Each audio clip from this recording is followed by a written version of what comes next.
අද දවසේ කියන්න විශේෂ දේවල් නැහැ. නමුත් පොඩි පොඩි දේවල් ගොඩක් තියෙනවා. ඒ නිසා මම ඒ පොඩි පොඩි දේවල් කියන්න. නමුත් ඒ ටික මට හිතෙනවා මේ එක තීම් එකක් යටතේ එක මාතෘකාවක් යටතේ මේ ගොනු කරන්නත් පුළුවන්. අපි පංච උපාදානස්කන්ධය විතර කතා කරන මාතෘකාවක්. ඉතින් පංච උපාදානස්කන්ධයේ අපිට තියෙන ප්‍රධානම ප්‍රශ්නය තමයි අපි රියැක්ට් කරනවා. රියැක්ටිව් වෙන්නේ ඇයි? රූපයක් ස්පර්ශ වුණාම වේදනාව හට ගන්නවා. ඒකත් එක්ක සංඥාවෙන් ඒක හොඳද නරකද හරිද වැරදිද මම කැමතිද නැද්ද කියලා ඒකෙන් තමයි අපිව ගයිඩ් වෙන්නේ. ඒක අනුව අපි ඉබේටම රියැක්ෂන් එකට යනවා. ඉතින් අපි ඒ නිසා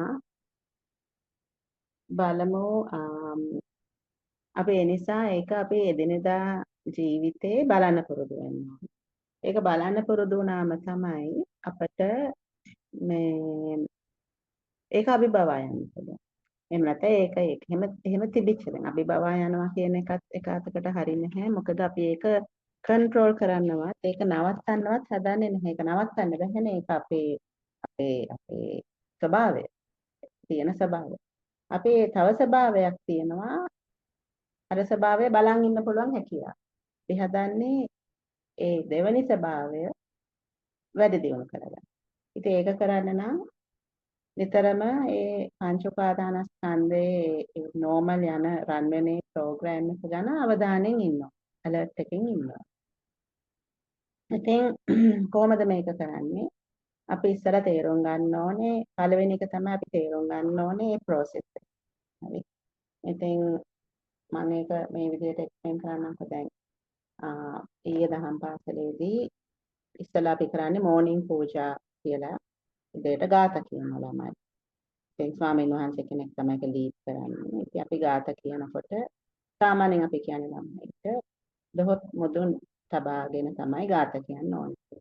ඉතින් අත් දෙක නළල උඩ තියාගෙන ගාථා කියනවා කියන්නේ පොඩ්ඩක් ඉතින් එක්සර්සයිස් එකක් වගේ තමයි. මොකද ඒ ගාථා කියන සාමාන්‍ය විනාඩි 10ක් 15ක් විතර යනවා. ඉතින් විනාඩි 10ක් 15ක් අත් දෙක නළලට තියාගෙන ඉන්නවා කිව්වම ටික වෙලාවක් යනකොට ඉතින් අත් දෙක රිදෙනවා. ඒක නෝමල්. ඉතින් සාමාන්‍යයෙන් අපි ළමයින්ට කියන්නේ අත් දෙක රිදෙනවා නම් අත් දෙක ටිකක් පල්ලෙහාට තියලා ආපහු කම්ෆර්ටබල් වුණාම ආයෙ බොහොම තියාගන්න. ඉතින් ගොඩක් වෙලාවට ඉතින් ගුරුවරයෙක් විදිහට මම කරන්නේ ඒ ළමයි ගාථා කියන අතරේ ළමයින්ගේ අත් හදනවා. කොන්ද ගොඩක් වෙලාවට ළමයි හංච් වෙලා ඉන්නේ ඒවා හදනවා. ඉතින් ඉඳලා හිටලා මම කල්පනා කරනවා මටත් ගාථා කියන්න ඕනේ කියලා. ඉතින් මම ළමයින්ට පේන තැනක හිටගෙන හොඳට දොහොත් මොදුනේ අත් තියාගෙන ඒ ගාථා කියනවා. එහෙම කරන වෙලාවට ඉතින් අවශ්‍යතාවයක් තියෙනවා මට ඒ සම්පූර්ණ කාලයම දොහොත් මොදුනේ තියාගෙන ඉන්න. මොකද ඉතින්ම අපි ළමයින්ට මොන හරි කරන්න කියන කලින් අපි ඒක ආදර්ශයෙන් කරන්න පුළුවන් වෙන්නේ. සාමාන්‍යයෙන් එහෙම ඉන්නකොට ටිකක් වෙලා යනකොට ඉතින් අත් රිදෙනවා අනිවාර්යයෙන්. අපි ඒක එහෙම අපි කරලා පුරුදු ඉරියව්වක් නෙමෙයි නිසා අත් දෙක සාමාන්‍යයෙන් රිදෙනවා. ඉතින් මේක මේ පංච උපාදානස්කන්ධය ස්ටඩි කරන්න හොඳ තැනක්. ඉතින් කොහොමද මේ අත රිදෙන එක මේ එක ඉරියව්වකින් ඉන්නකොට අත් දෙක මෙහෙම නළලේ තියාගෙන ඉන්නකොට අත රිදීම සහ පංච උපාදානස්කන්ධය ස්ටඩි කරන්නේ කොහොමද? මෙතන රූපය කියන්නේ දැන් ශරීරය කියන්නේ. ශරීරය තියෙනවා. ශරීරයට යම් කිසි දෙයක් දැනෙනවා. ඒ දැනෙන එක මනසේ අවධානය එතනට යොමු වුණාම තමයි ඒක හොඳට දැනෙන්නේ. ඒක රිදෙනවා කියන එක දැනෙන්නේ. නැත්තම් රිදෙන එක හැමතිස්සෙම දැනෙන්නේ නැහැ. මනසේ අවධානය එතනට ගියාම තමයි එතන ස්පර්ශයක්. ඒකට ඒකට කියන්නේ ශරීරය කියන්නේ කයනේ. කය අනුව උපදින විඤ්ඤාණය. හරි එතන ස්පර්ශයක් ඇති වෙනවා. මොකද මනසේ අවධානය ඒ ඉරියව්වටයි වේදනාවටයි යොමු වෙන්නේ. එතකොට රූප වේදනා. එතන දැන් වේදනා කියන්නේ හැඟීමකනේ ඒ ෆිසිකල් පේන් එකට නෙමෙයි වේදනාව කියන්නේ. හරි දැන් ශරීරයේ ඉරියව්වක් නිසා ඉරියව්ව නිසා වේදනාවක් හටගත්තා. ඒකට මනසේ ඇටෙන්ෂන් එක ගියාම දැන් වේදනාව කියලා එන්නේ ෆීලිං එකක්. ඒකට අකමැත්තක්. ඒ ෆීලිං එකට ඒ ෆීලිං එක අකමැත්තක් කියලා සංඥාවෙන් තමයි කියන්නේ. සංඥාවේ තියෙන විස්තරයක්. මෙහෙම ඉන්නකොට ටිකක් වෙලා ඉන්නකොට අත රිදෙනවා. දැන් අත රිදෙනවා. දැන් අත මේ රිදෙනවා.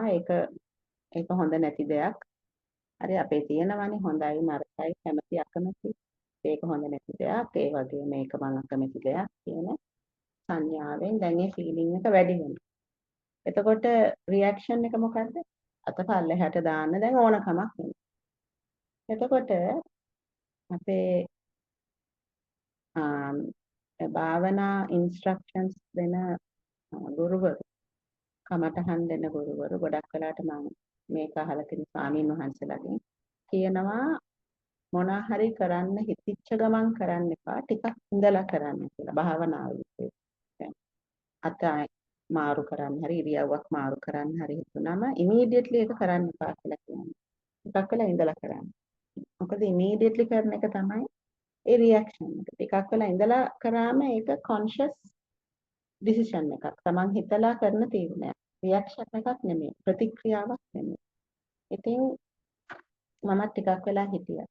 ටිකක් වෙලා ඉන්නකොට මම හිතුවා හරි මෙතන දැන් මේ මොකද්ද වෙන්නේ කියලා අනික පොඩ්ඩක් බලන් ඉන්න. බලන් ඉන්නකොට ඉතින් වේදනාවකුත් තියෙනවා වේදනාවට වඩා තියෙනවා මේ වේදනාවට තියෙන අකමැත්ත. දැන් මේවා සියුම් තැන්. මේවා තමයි බලන්න පුරුදු වෙන්නේ. වේදනාවක් තියෙනවා වේදනාවට දැඩි අකමැත්තක් තියෙනවා. වේදනාව තියෙන්නේ කයේ. දැඩි අකමැත්ත තියෙන්නේ හිතේ. හරි. ඒ මොලින් සමහර විට සමහරුන්ට මේක තෝරගන්න බැරි වෙයි. මේ දෙකම සංකලනයක් විදිහට තමයි තියෙන්නේ. ඒ නිසා තමයි මේක අපි නිතර බලලා පුරුදු වෙනවා. නිතර බලලා පුරුදු වෙනකොට ඔබට තේරෙයි වේදනාව තියෙන්නේ කයේ, අකමැත්ත තියෙන්නේ හිතේ. ඒ වේදනාවට තියෙන අකමැත්ත තියෙන්නේ හිතේ. එතකොට ඒ අකමැත්තත් එක්ක අර ප්‍රතික්‍රියාව කියන එක ලොකු ප්‍රෙෂර් එකක් වගේ එන්නේ. ලොකු ප්‍රෙෂර් එකක් දැනෙනවා අතපල්ලෙහා ගන්න ලොකු ප්‍රෙෂර් එකක් දැනෙනවා. ඒ ප්‍රෙෂර් එක තියෙද්දි ඒක දිහා බලන් ඉන්නකොට මුලින් දැන් හරිම විදිහ තමයි ඒ කොහෙ තිබිච්ච දෙන් කියලා බලන් ඉන්නවා නම් ඒකේ ලොකු ප්‍රශ්නයක් නැහැ. නමුත් දැන් මෙතන මම මේ බලන් හිටපු විදිහේ තිබුණේ සප්‍රෙෂන් එක. එහෙම නැත්නම් යටපත් වීම. යටපත් කිරීමක් නිසා වෙන ප්‍රෙෂර් එකක් හටගත්තා. එක ප්‍රෙෂර් එකක් තව ප්‍රෙෂර් එකකින් යටපත් කිරීමක්. එතකොට මට තේරුණා දැන් මේ විදිහට මං මනසින් දෙයක් යටපත් කරන් ඉන්නකොට ඉතින් පොඩි ඔළුවේ හීන් යනවා මේ හීනියට දැනෙනවා ඒක පොඩි හිසර දෙයක් කියන්න බෑ. නමුත් පොඩි දෙයක් හිතේ දැනෙන පොඩි කරන්ට් එකක් වගේ. ඒක මං යටපත් කිරීමක් කරන නිසා. ඒක නෙමෙයි හරි ක්‍රමය. ඔක ඔන්නෝහේ ඔක තිබිච්ච දෙන් කියලා ඉන්න එක තමයි හරි ක්‍රමය. නමුත් ඒ ඔන්නෝහේ තිබිච්ච දෙන් කියලා ඉන්න එක ස්කිල් එකක්. එහෙම නැත්නම් ඒකත් අපි වැඩි දියුණු කළ යුතු දෙයක්. ඒක කරනකොට තමයි ඒ தത്വෙට එන්නේ මේ ස්කිල් එක. ඒ දක්ෂකම. ඒක නැති වෙලාවට ඉතින් සප්‍රෙෂන් එකකින් තමයි යන්නේ. ඉතින් ඒක දිහා ටිකක් වෙලා බලන් හිටියා. බලන් ඉඳලා ඉතින් අත් දෙක පල්ලෙහාට. අත් දෙක පල්ලෙහාට යනම ලොකු සැනසීමක් දැනෙනවා. ඒකනේ මේ පංච උපාදානස්කන්ධය කියන එකේ ප්‍රධානම දේ తాවකාලික සැනසීමක් ප්‍රෙෂර් එකක් වින්දනයක් එනවා ඒක අනිවාර්යයෙන්. ඒ නිසානේ මේ ලෝකෙම මේක පස්සේ දුවන්නේ මෙච්චර. ඉතින් తాවකාලිකව ලොකු සැනසීමක් ප්‍රෙෂර් එකක් වින්දනයක් එනවා. ඊට පස්සේ ආයෙත් ළමයින්ට ආදර්ශමත් වෙන්න ඕනේ මේ මුළු කාලෙම මේ ගාථා මේ බුද්ධ ධම්ම සංඝ වන්දනා කරන වෙලාවේදී ඒ ඉන්න සුදුසු ඉරියව්ව වඩා සුදුසු ඉරියව්ව තමයි දෙකොටම දෙන්න තියාගෙන ඉන්නේ. ඉතින් නැවත අත් දෙක උස්ස ගන්නවා ටිකක් වෙලා ඉඳලා. හරි. ඉතින් ඔන්න ඔය විදිහට ඔය පංච උපාදානස්කන්ධය කියන එක ප්‍රායෝගිකව බලන්න පුළුවන් මම මේ මගේ නිදර්ශන කීපයක් කිව්වේ. ඊළඟට දැන් අපි ලංකාවේ දැන් ළමයින්ට බිම වාඩි වෙන්න කිව්වම ළමා වැඩිපුර දෙනෙක් කරන්නේ කකුල් දෙක අපි කියන්නේ ක්‍රොස් කරලා වාඩි වෙන්න ගොඩක්. ටික දෙනෙක් තමයි අර අපල දැකලා ඇති ජපානයේ ළඟට ඔය තියෙන හැම මිනිස්සු දන හිස් දෙක ළඟින් කකුල් නවලා කකුල් දෙක උඩ වාඩි වෙන්නේ. ඒකට ඇත්තටම යෝගාවල තියෙනවා ක්‍රම එකක් වජ්‍රාසන කියලා. වජ්‍රාසන කියන පොත් එක ගොඩක් හොඳ පොත් එකක්. ඒක පුරුදු නැත්නම් ඒක හරි අමාරුයි. ඉතින් අපි භාවනාවට කලින් ළමයින්ට මේ වජ්‍රාසන කියන පොත් එක අපි පොඩ්ඩක් විනාඩි කිහිපයක් පුරුදු කරනවා. ඉතින් දැන් ළමයි වජ්‍රාසන පොත් එකෙන් වාඩි වෙන්න පුළුවන්. ඉතින් ගුරුවරුන්ට අපි කියලා තියෙන ඒ වෙලාවට ඒ වජ්‍රාසන පොත් එකෙන් වාඩි වෙන්න. මේ ඔයගලන්ට තේරෙන්නේ නැති නේද මම කියන එක. ඒ කියන්නේ දන හිස් දෙක නවලා කකුල් දෙක තියෙන්නේ දන හිස් නවලා කකුල් දෙක උඩ අපි වාඩි වෙන්නේ. ඉතින් දැන් ගොඩක් වෙලාවට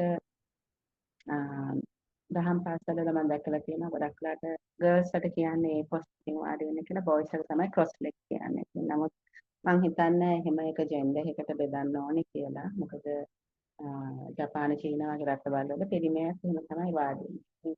ඒ වෙනුවට ඒ ඉරියව් දෙකම පුහුණු වෙන එක කාටත් හොඳයි.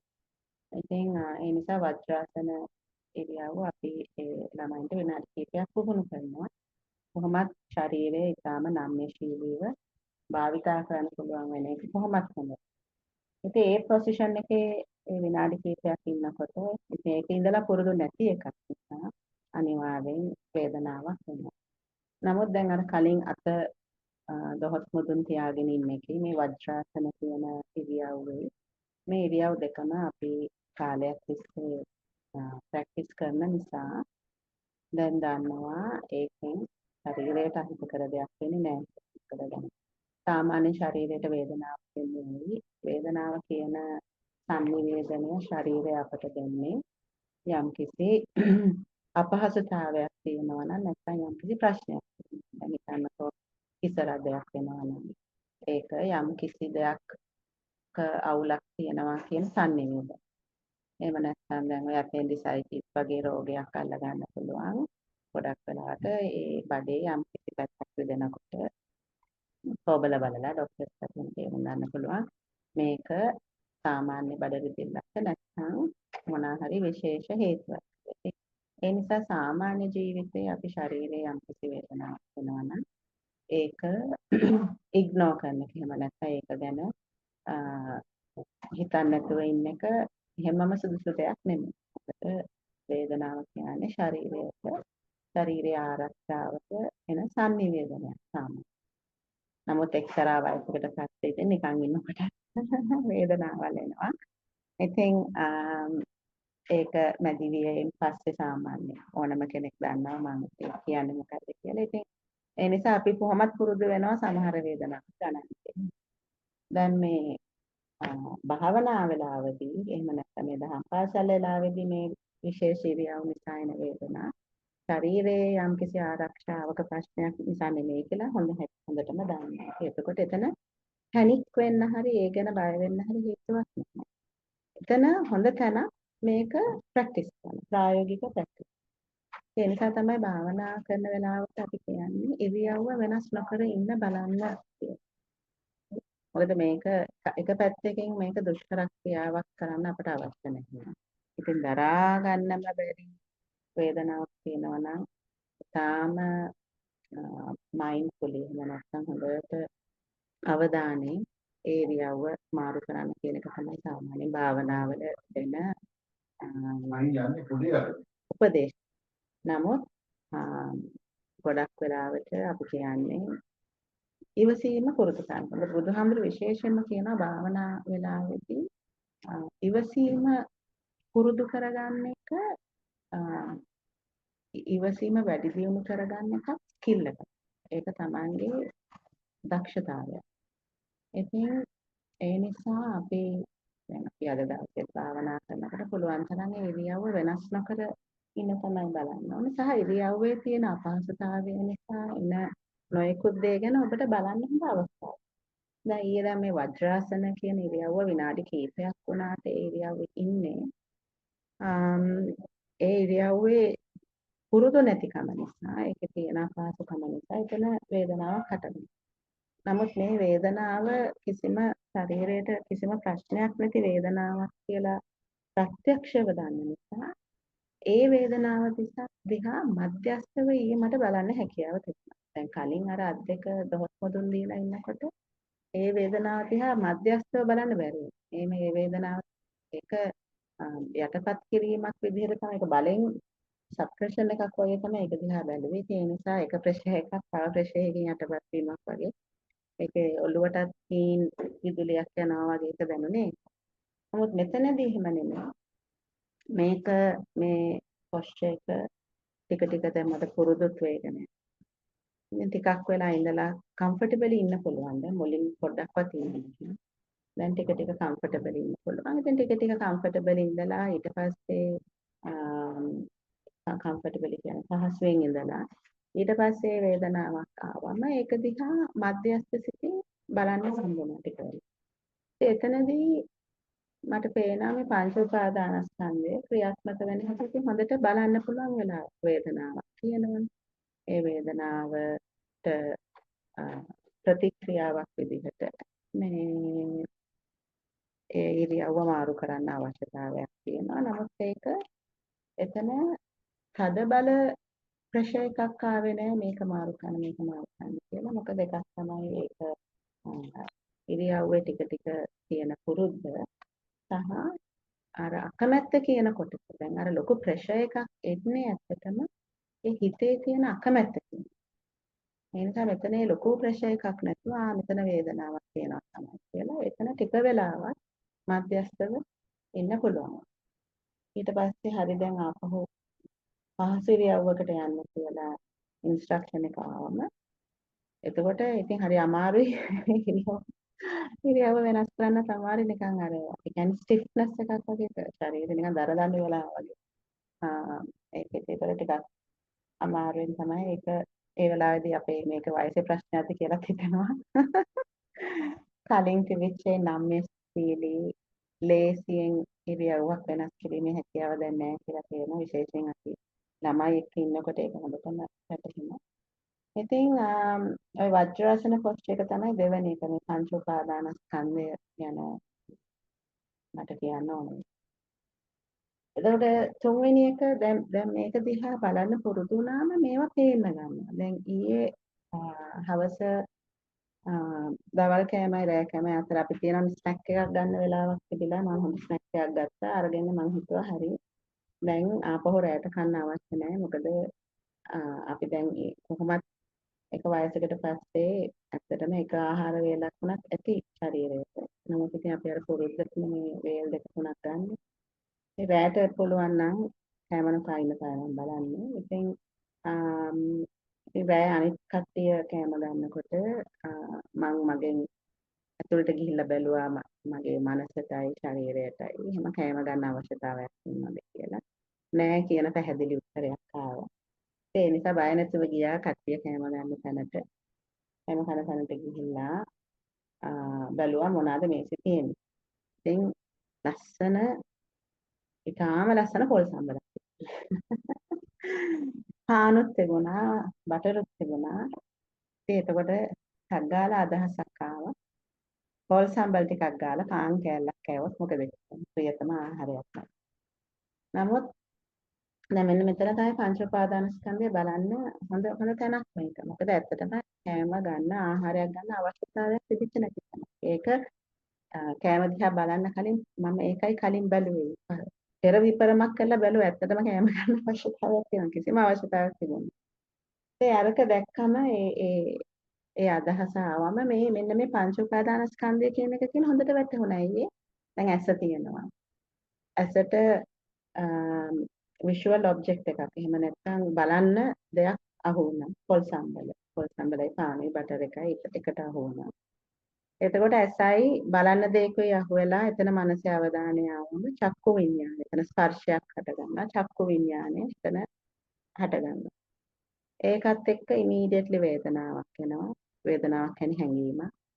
මුලින් එන්නේ මධ්‍යස්ථ හැඟීමක්. ඊට පස්සේ රූප වේදනා සංඥාවෙන්නේ මේක අඳුරගන්න. පොල් සම්බෂා. ඊළඟට ඒකේ පාට අනුව තේරෙනවා නිකන් මේක නම් එන්නේ. හොඳටම පොලිටියටම හදපු එකක්. ඒ ඔක්කොම අපේ පරණ මතකයන්. සංඥාවේ තියෙන පරණ මතකයන්. ඒ පාට, ඒ පෙනුම, ඊළඟට පාන් එකයි, ඒ පාට පෙනුම තියෙන පොල් සම්බලේ, කටර එකයි ඔක්කොම එක තැන තියෙනකොට එතකොට ඒකේ රස සංඥාව නිකම්ම පහළ වෙනවා. මොකද කලින් කාලා තියෙන පුරුද්ද නිසා. සංඥාවේ තියෙන තනිකරම 100%ක්ම තියෙන්නේ පහුගිය මතකයන්. පහුගිය මතකයන් අනුව මම කැමති අකමැති දේවල් සහ මම හරි වැරදි කියලා හිතන දේවල් හොඳට ෆයිල් කරලා තියෙන ඒ සංඥාව කියන මතක කබඩ් එකේ. ඉතින් එතකොට රූප වේදනා සංඥා සංකාර. සංකාරය මොකද්ද? කමු නේද කියන අදහස. කමු නේද කියන අදහස තමයි එතකොට ආවේ. ඒකට දැන් මේක ඉතාම සීක්‍රෙන් සිද්ධ වෙන්නේ. මේක අපිට ඇත්තටම වෙන් වශයෙන් හඳුනා ගන්න බෑ. ඉතින් කෑම කාමරයට ගිහිල්ලා ඒක දැක්කම කමු නේද කියන අදහසක් ආවම ඒ තාක්ෂණයකින් සිද්ධ වෙනවා. මෙතන මේ පංච උපාදාන ස්කන්ධය දැන් සිද්ධ වෙනවා කියන එක තේරුම් ගන්න. ඊට පස්සේ දැන් අපි දන්නා අපේ මනස සාමාන්‍යයෙන් තියෙන්නේ පංච උපාදාන ස්කන්ධය කියන ඒ ප්‍රෝග්‍රෑම් එකේ. එතකොට අපිට තව ප්‍රෝග්‍රෑම් එකක් තියෙනවා. ඒක දිහා නිකම් බලන් ඉන්න පුළුවන් හැකියාව. එතකොට මේක ඒ නිකම් බලන් ඉන්න හැකියාව දිනු කරද්දී අපිට ඉබේටම මේක මේ අර පංච උපාදානස්කන්ධ ප්‍රෝග්‍රෑම් එකේ දෙයක් නේද කියන එක ඉබේට වැටහෙනවා. ඒක වැටහිලා ඒක දිහා බලලා මේ ඒක ගැන අවධානය මේක මට අවශ්‍ය නෑ. මේක මේ වෙලාවේ අවශ්‍ය නෑ කියලා හිතනම ඒ අවශ්‍යතාවය නැති වෙලා. ඒ අවශ්‍යතාවය නැති වෙලා. ඉතින් දැන් ඔතන පොඩි වෙනසක් තියෙනවා. දැන් ඇත්තටම බඩගින්නක හිටියම සමහර විට ඒ අවශ්‍යතාවය ඉතර ලේසියෙන් නැති වෙලා යන එකක් නෙමෙයි. ඉතින් එතනදී මට ඇත්තටම සතුටක් දැනුණා. ඇත්තටම සතුටක් දැනුණා. මොකද ඒ කාලයකට පස්සේ තමයි කෑමක් දැකලා ඉතාලම මම කැමති කෑමක් දැකලා නෑ මේක මට අවශ්‍ය නෑ කියන එක මධ්‍යස්ථව නෑ මේක අවශ්‍ය නෑ දැන් මේකේ දැන් ලොකු වැලියු එකක් නෑ මේක ඇත්තට මේකේ ඒ වෙලාවේ එහෙම කෑවම මම හොඳට බලලා තියෙනවා විශේෂයෙන් අපේ වයසේදී මේ තියෙන තරම් දේවල් කෑවම මොකද වෙන්නේ මහත් වෙන අනවශ්‍ය විදිහට අනවශ්‍ය විදිහට මහත් වෙනවා විතරක් නෙමෙයි ඊළඟට කොලෙස්ටරෝල් ඩයබටිස් කරනවා සියලුම ප්‍රශ්නත් එනවා ඉතින් අපි විසින්මයි මේ දේ අපිට කරගන්නේ ඒ අවබෝධයත් එක්ක මේ කෑම කියන එක ගැන යම්කිසි ඒ සංඥාවේ යම්කිසි පොඩි වෙනසක් සිදු වෙලා තියෙනවනේ මොකද මේක එච්චර අවශ්‍ය නැති දෙයක් කියන අදහස. මොකද කාලයක් තිස්සේ ඔය විදිහට හිතනකොට වෙන්නේ අර සංඥා වෙනස් වෙන සංඥාව කියන්නේ මතක සටහන. ඉතින් එතකොට පොඩි කාලේ තිබිච්ච මතක සටහන් මේ මෑතක එන මතක සටහන් එක්ක රිප්ලේස් වෙනවා. නැත්නම් මේ ගොඩාක් මතක සටහන් අපි පොඩි කාලේ තිබිච්ච මතක සටහන් තමයි මේ දැඩිව තාම අපි අල්ලගෙන ඉන්නේ. ඒක එච්චර අවශ්‍ය දෙයක් නෙමෙයි. ඒකේ ලොකු වැලියු එකක් නෑ. ඇත්තටම මොක කෑවොත් තමයි ප්‍රශ්නේ වෙන්නේ. ඔය තිබිච්ච දේ කියන අදහස. සහ උදේට මට කන්න පුළුවන් පානි පොල් සම්බරේ උදේට කනවා කියන අදහසත් එක්ක ඒක එතන අතන. එතකොට ඊළඟ එක්සැම්පල් එක තමයි ඕකෙම කන්ටිනියු. දැන් අද උදේ ගිහිල්ලා බලුවා දැන් අද උදේ නැගිටා පොල් සම්බරේ කන්න පුළුවන් කියන අදහස. එතකොට එතන තියනවා දැන් එක්ස්පෙක්ටඩ්. හරි බලාපොරොත්තුවක්. ඊට පස්සේ දැන් ගිහිල්ලා බැලුවම ඒ ගෙදර ඉඳ හදනෙක් ඉන්නවා. එතන ඒ වෙලාවේ හදලා තිබුණේ ඉතාලම ටිකයි. පුළුවන් තරම් යෑම බීම අපේ යන්න තිබෙන්න. ටිකයි දැන් හදන්නේ. මොකද බොරු වැඩක් ෆ්‍රිජ් එකේ සමාලාට දවස් දෙක තුන තියලා අයින් කරන අවස්ථා තියෙනවා. ඒක නාස්තියක් නිසා හදන අය ඒක පොඩි පෝෂන්ස් වලින් තමයි හදන්නේ. උදේ ගිහලා පොල් සම්බල කෝ කියලා මම කාටවත් කිව්වෙත් නැහැ මම උදේට පොල් සම්බල ඉවත් පානේ කන්න දැක් වෙනවා කියලා. ඒක උදේට ගිහලා ඒක හොයනකොට ඒක නැහැ. ඒක ඉවරයි. එතකොට මම බැලුවා මගේ මනස දැන් උන ඩිසපොයින්ට්මන්ට් එකක් තියෙනවා. ඒකත් හොඳ විපස්සනා මොහොතක් ඒක. මොකද දැන් තමන්ගේ හිතේ බලාපොරොත්තුවක් තිබුණා. හරි. දැන් මේක පංච උපාදානස්කන්ධය කියන එක මනස කියන දොරටුවෙන්. මොකද බලාපොරොත්තුවක් තිබුණා. ඊළඟට ගිහලා බලනකොට දැන් බලාපොරොත්තුව තුන් වෙලා. එතකොට ඒ ගැන අකමැත්තක් ඩිසපොයින්ට්මන්ට් එකක් එනවා. එතකොට බලන්න. හරි. එක්ස්පෙක්ටේෂන් එකයි රිසල්ට් එකයි වෙනස් වුණාම අන්න ඕක තමයි වෙන්නේ. ඉතින් ඒක සාමාන්‍ය දෙයක්. මේ ඊට පස්සේ බැලුවා හරි. ඒ දෙක නෑනේ. එහෙනම් මොනවද තියෙන්නේ කියලා මම කියනවා. ඉතින් අද වෙන මම කැමති දේවල් තිබුණා. ඉතින් දැන් ඒතකොට මෙතන අවශ්‍ය අරක අතහැරීමක් තමයි දැන් අවශ්‍ය. හරි ඒක අතහැරීමක් තමයි අවශ්‍ය. ඒක අතහැරියම ආයෙක කමක් නෑ. ඒක ගියා. ඉතින් පොල් සම්බුලේ පාන්නේ මොකද කලින් නොකෑව දෙයක්. ජීවිත කාලේ ඕන තරම් කාලා. ඒකට කමක් නෑ. ඒකට කමක් නෑ කියලා ඒක අතහැරියාම එතන ඒ වෙලාවේ තියෙන දේවල් යම් කිසි වින්දනයකින් ඒක එන්ජොයි කරන්න පුළුවන්. හරි. ඉතින් ඔන්න ඕක තමයි ওই ටික තමයි මම මේ ෂෙයා කරේ. මොකද අපි දැන් ටික ටික අපි වගකීමක් ගන්නවා. අපේ සැනසීම 100% කියන්නේ අපි. එතකොට අපේ සැනසීම වෙනස් වෙන හැම වෙලාවකම බලන්න. ඒ මොකක්ද ඒ කියලා. පංච උපාදානස්කන්ධය අවුලක්ද? ධර්මය අපි ලෝභ ද්වේෂ මෝහ කියන එකේ මෝහය කියන්නේ ධර්මය හරියට තේරුම් නොගත්තු ස්වභාවය. එහෙම නැත්නම් යථාර්ථය හරියට තේරුම් නොගත්තු ස්වභාවය. එතකොට එතන තියෙන පංච උපාදානස්කන්ධයේ අවුලක්ද යථාර්ථය තේරුම් නොගත්තු එකේ අවුලක්ද මොකද්ද ඒ කියලා බලලා ඒක ඉතින් හැටිනේ ඒක ඉතින් එහෙම තමයි ඒක ඉතින් කමක් නැහැ this is fine too this is okay it's all right කියන මැදිහත් සිතින් ඒක අතාරින්න එක තමයි ඒක අතහැරපු ගමන් අපි ආපහු අර ඒ නියුට්‍රල් නැත්නම් යම් කිසි සැනසිලිදායක මේ මධ්‍යස්ථ ස්වරූපෙට නැවතෙනවා. ඉතින් මේක තමයි ප්‍රැක්ටිස් එක. ඉතින් මේ ප්‍රැක්ටිස් එක අපිට දැන් මේ අපි දැන් මේ වාඩි වෙලා භාවනා කරන් ඉන්නකොට අපි කියන්නේ ෆෝමල් මෙඩිටේෂන් කියලා. ඒක අපි වාඩිලා කරන භාවනාව. ඊළඟට එදිනෙදා ජීවිතයේදී මේවා ගැන අවධානයෙන් ඉන්න එකට කියන්නේ ඉන්ෆෝමල් මෙඩිටේෂන් එක. එදිනෙදා ජීවිතයේදී මේක භාවිතයි. ඉතින් ගොඩක්ම ඒ භාවනා කම්මස්ථාන දෙන ඒ ස්වාමීන් වහන්සේලා කියන්නේ ඒ ඉන්ෆෝමල් මෙඩිටේෂන් එක තමයි වඩා වැදගත්. එදිනෙදා ජීවිතයේදී මේක ගැන අවධානයෙන් ඉන්න එක තමයි වැදගත්. එදිනෙදා ජීවිතේ මේක ගැන අවධානයෙන් ඉන්න නම් ෆෝමල් මෙඩිටේෂන් එකේ ප්‍රැක්ටිස් එක තියෙනවා. වාඩිලා කරන තමන්ට යම්කිසි කාලයක් අයින් කරලා ඒක වාඩි වෙලා ඒක කරන එක තමයි ඒකේ ප්‍රැක්ටිස් එකෙන් තමයි සාමාන්‍ය ජීවිතේ මේ ගැන අවධානයෙන් ඉන්න පුළුවන්. සාමාන්‍ය ජීවිතේ අපි ගොඩාක් දේවල් හිත අපි කියන්නේ ගොඩක් දේවල් ඇත්තට අවශ්‍ය දේවල් කියන්නේ කුණු ගොඩවල් වගේ දේවල් අවශ්‍ය දේවල් කියන ඒවා හිත අපි වෙනම ලෝකෙක ඉන්නේ. ඒ ඉන්න ගමන් මේ පංච උපාදානස්කන්ධය හෝ ධර්මයේ තියෙන තමන්ගේ අනවබෝධය හෝ ඒ වගේ දෙයක් හිතන්න නම් එතන ප්‍රැක්ටිස් එකෙන් ඕනේ එන්න. ප්‍රැක්ටිස් කියන්නේ පුරුද්ද කියන්නේ. හරි ඉතින් භාවනා වාඩිලා කරන භාවනාවට කියන්නේ පුරුද්ද ඇති කිරීම. පුරුද්ද ඇති කර ගැනීම. ෆෝමල් මෙඩිටේෂන් එක කියන්නේ පුරුද්ද ඇති කර ගැනීම. ඉන්ෆෝමල් මෙඩිටේෂන් එක කියන්නේ ඇති කරගත්තු පුරුද්ද නිසා අවශ්‍ය තැනදී ඒ අවධානයෙන් සිටීම. ඒ නිසා මේ භාවනාවට අද ආපු එක ලොකු දෙයක්. ඒක සාදු කියලා ඒක අපි සියලු දෙනාටම මේක අපි ඇක්නොලෙජ් කරන්න ඕනේ. එහෙම නැත්නම් ඒක අපි ඉස්ලාම ඒක අපි පවසන්න ඕනේ හැමදේම. මේක ලොකු දෙයක් ඔබ කරලා තියෙනවා. ඒ නිසා අපි දැන් පැය භාගයක කාලයක් මේ භාවනාව පුහුණු වෙනවා. මොකද්ද අපි කරන්නේ? අපේ දොරටු හයක් තියෙනවා. ඇස කන දිව නාසය ශරීරය මනස කියලා. මේ දොරටු හයෙන් විවිධාකාර තොරතුරු එනවා අපිට. ඉතින් එක වෙලාවකට මනසේ අවධානය යොමු වෙන්නේ එක දොරටුවකට තමයි. ඉතින් ඇස් දෙක වහගෙන ඉන්නකොට බලන්න මොනවද දැනෙන්නේ මොනවද හිතෙන්නේ. මොකද දොරටු තුනක් විතරයි හොඳටම ක්‍රියාත්මක වෙන්නේ.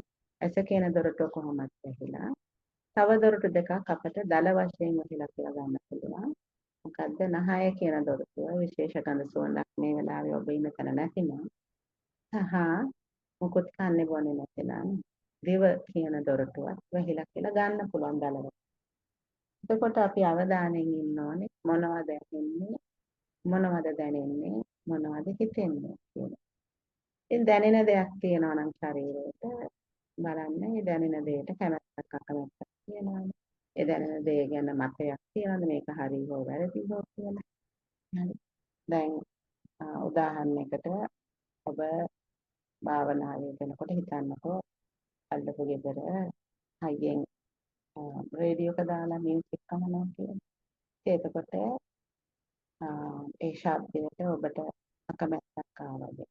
ඊළඟට එතන මේ මිනිස්සු අය මෙච්චර හයියෙන් තමන් රේඩියෝ එක දානවා. එතන හරි වැරද්ද කියන මතය. මේ සංඥාවේ තමයි ওই ටික ඔක්කොම තියෙන්නේ. එහෙම කරන එක හරි නෑ නේ. නැත්තම් හිතන්නකෝ අල්ලපු ගෙදර බල්ලා බුරන්න ගත්තා කියලා. මේ අල්ලපු ගෙදර මිනිස්සුන්ට බල්ලා හදාගන්න බැරි. එතන තියෙනවා සමාජයේ තමන් විසින් හිතාගත්ත මෙන්න මේක හරි මේක වැරදි කියන මතවාදය. මේ මතවාදය නෑ. මේක වැරදි. ඒකත් එක්ක එන අකමැත්ත. ඒ අසල්වැසියා ගැන අකමැත්තක් ඒ වගේම ශබ්දයට තියෙන අකමැත්ත. ඉතින් මේක ඔබට බලන්න පුළුවන්. මොකද මේක මේ ඉබේ සිදුවෙන process එකක්. පංච උපාදාන ස්කන්ධයේ තියෙන නිසා. මේක ඔබට බලන්න පුළුවන්.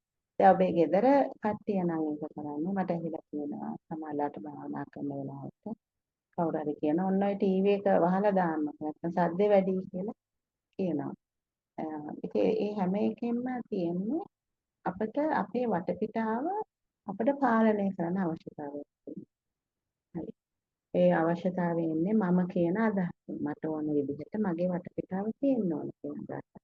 ඒක ලෝභ දේශ මොහ කියන එකේ මෝහය කියන එක තමයි ඒක වෙන්නේ. මම කියලා කෙනෙක් අපි හඳුනා ගන්නවා. ඊළඟට මට ඕන විදිහට දේවල් පාලනය කරන්න ලොකු අවශ්‍යතාවයක් තියෙනවා. ඔය මට ඕන දේවල් පාලනය කිරීමේ අවශ්‍යතාවය නිසා තමයි අපි ප්‍රධාන වශයෙන් මේ ජීවිතේ දුක් වෙන්නේ. මොකද රටේ ලෝකේ ඉන්න අය සහ අපේ ජීවිතයට හමු වෙන අනිත් අය ඒගොල්ලන්ට එහෙම ලොකු අවශ්‍යතාවයක් නැහැ මේ මට ඕන විදිහට ජීවත් වෙන්න. ඒගොල්ලෝ ජීවත් වෙන්නේ ඒගොල්ලෝ හරි කියලා හිතන ඒගොල්ලන්ට අවශ්‍යයි කියලා හිතන විදිහ. ඒතර තමයි ගොඩක්ම ගැටින්නේ. අපි අනිත් අය පාලනය කරන්න අවශ්‍යතාවයක් තියෙනවා අපි ඒගොල්ලන්ව පාලනය කරන්න හදනවා. ඒගොල්ලන්ටත් ඒ අවශ්‍යතාවෙම තියෙනවා. ඒක එතන එතකොට ගැටුමක් වෙනවා. ඒක එහෙම නෙමෙයි. ඉතින් ගෙදර අනිත් පැත්ත ඉන්නවානේ. ඒ ටීවී බලන එක හරි රේඩියෝ අහන එක හරි ඒගොල්ලන්ගේ අයිතිය. කතා බහ කරන එක. ඒක තිබිච්ච දෙයක්. ඒක ඒගොල්ලන් මේක කරගත්ත දෙයක්. ඒක තිබිච්ච දෙයක්. මගේ වැඩේ මං කරනවා කියලා. තමන් ඒක ගැන මධ්‍යස්ථ භාවයට එන්න ඕනේ. ඒක බලෙන් කරන්න බෑ. බලෙන් කරොත් අර මං කලින් අර දොහොත් මුදුන් දීලා ඉන්න එකේ උදාහරණය වගේ බලෙන් කරොත් ඒක ගොඩක්ම සාර්ථක නැහැ. නමුත් මුලින් ඒක බලෙන් හරි කරන්න ඕනේ. ඒ පුරුව එනකම්. හරි. එහෙමනම් අපි අද භාවනාවට යමු වෙමු. ඉතින් පහසු ඉරියව්වකින් වාඩි වෙලා ඇස් දෙක සැහැල්ලුවෙන් වහගෙන මුලින්ම අපි මේ ඉන්න මේ මොහොතට අපේ අවධානය අරගෙන මේ මොහොතේ දැන් මම මෙතන ඉන්නවා. මේ මොහොතට අවධානය ලේසිම ක්‍රමය තමයි අපේ ශරීරයට මුලින් අවධානය කරලා හිසට අවධානය යොමු කරනවා. ශරීරයේ ඉහළ කොටසට ඊළඟට ශරීරයේ පල්ලෙහා කොටස සහ කකුල්. නැවත කකුල් දෙක ශරීරයේ පල්ලෙහා කොටස ශරීරයේ ඉහළ කොටස හරි. දැන් අපි දන්නවා මම මෙතන ඉන්නවා. දැන් අපි හිමීට එලින්ම මේ විදර්ශනා භාවනාවට යනවා. එහෙම නැත්නම් කෙනෙක් කැමති නම් හිත ටිකක් මුලින් සමනය කරගන්න. එහෙම නැත්නම් හිත පොඩ්ඩක් සැහැල්ලු කරගන්න. හිත එහෙම හේතුවන හිත පොඩ්ඩක් සංසුන් කරගන්න. ආනාපානසති භාවනාව, මෛත්‍රී භාවනාව, බුද්ධානුස්සති භාවනාව. කැමති භාවනාවක් පොඩ්ඩක් වඩන්න. එතකොට ඔබට හිතනවා දැන් නම් හිත සංසුන්. ඊට පස්සේ අපි මේ මුකුත් නොකර බලන් ඉන්න ඒ භාවනාව වඩන්න පුළුවන්. කොහොමද ඒක කරන්නේ? ඇහෙන අත්දල අවධානය යන්නේ කොතනද කියලා බලන්න. මොන යම් කිසියක් එනවා. මොන ශරීරයේ වාඩිලා ඉන්න පුටුව දැනෙනවා. කකුල් වලට බිම ස්පර්ශ දැනෙනවා. නැවත ශබ්දයක් එනවා. පෑන් එක ශරීරයට දැනෙනවා. දැනෙන ඉහළම නැවත ශක්තියක් එනවා. ඔය විදිහට ඒ අවධානය කොහාටද යන්නේ කියලා කල්පනා කරනවා. ඒ අවධානයත් එක්ක යම් කිසි අකමැත්තක් ඇති වෙනවද? යම් කිසි දෙයක් කරන්න හිතෙනවද? ඒ සංකාරයක් වෙනවා. විශේෂයෙන් දැන් අපි විනාඩි 45ක් විතර දැන් වාඩි වෙලා ඉන්නවා. ඊළඟ පැය භාගෙදි භාවනා කරන වෙලාවේදී අපේ ශරීරයේ නොයෙකුත් අපහසුතා දිහා බලන් ඉන්න පුළුවන්. ඒ ශරීරයේ අපහසුතා දිහා බලන් ඉන්නකොට ඒක එතන ප්‍රෙෂර් එකක් එනවා කියලා බලන්න. ඒ ඉරියව්ව මාරු කරන්න. ඊළඟට ශරීරයේ තියෙන වේදනාවක් එක හිතට දැනෙන වේදනාවක් නැත්නම් වෙන එක. ඒ දෙක වෙන් කරගන්න අපිට පුළුවන් බලන්න. ඒ ආදී වශයෙන් අපි මෙතන මොකද වෙන්නේ කියන එක අපි බලමු. හොඳයි. එහෙනම් දැන් අපි භාවනා කරන්න පටන් ගමු. මම ටයිම් එක තියනවා.